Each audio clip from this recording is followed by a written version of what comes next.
All right, let's bring in Christopher Burkett, international lawyer, joining me in studio to talk some more about this. Okay, Chris, this has always been about the UK thinking it can do better on its own. It can be great again, if you will, without the UK saddled on its back. Do you think that this leader and the situation the UK is in right now could be improved by separating from the EU?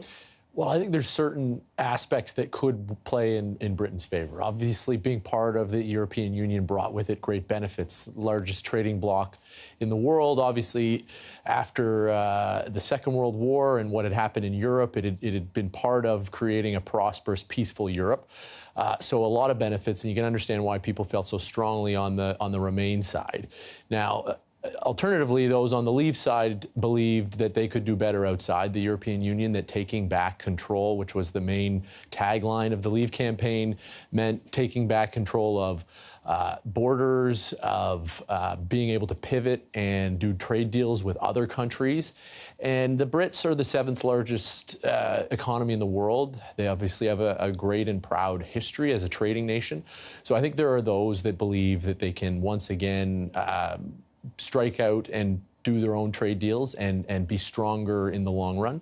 So, the time will tell whether those who argued to leave and that a stronger Britain would be the outcome. The test is now. Will it be painful for them to try and get those good trade agreements in place? I mean, Canada and the U.S. might be open to that, Sure. But we're not their closest trading partners. The EU partners are. Right. And do you expect them to give them a bit of a hard time or a rough ride in a deal? I think that's, if anyone thought the last 3.5 years has been a difficult and bumpy ride, the next chapter could be the tougher test, and that is coming to a trade agreement with the European Union. Obviously, the Brits have a big economy. They're interdependent with Europe. There's a desire on both sides to get a deal done. But at the same time, look at the Canada-European free trade deal. It took 7 years to get that done. So in the end, I think deals will be struck. I know the U.S., especially with President Trump in the White House, and he was very openly in favor of Brexit, will be keen to get in there and help the Brits strike a trade deal. I know Canada will obviously, as a long-time partner and part of the Commonwealth, will be at the table. But these things don't happen overnight. The Brits have 11 months to strike a trade deal with the EU. And like I said, it took 7 years for Canada to do so.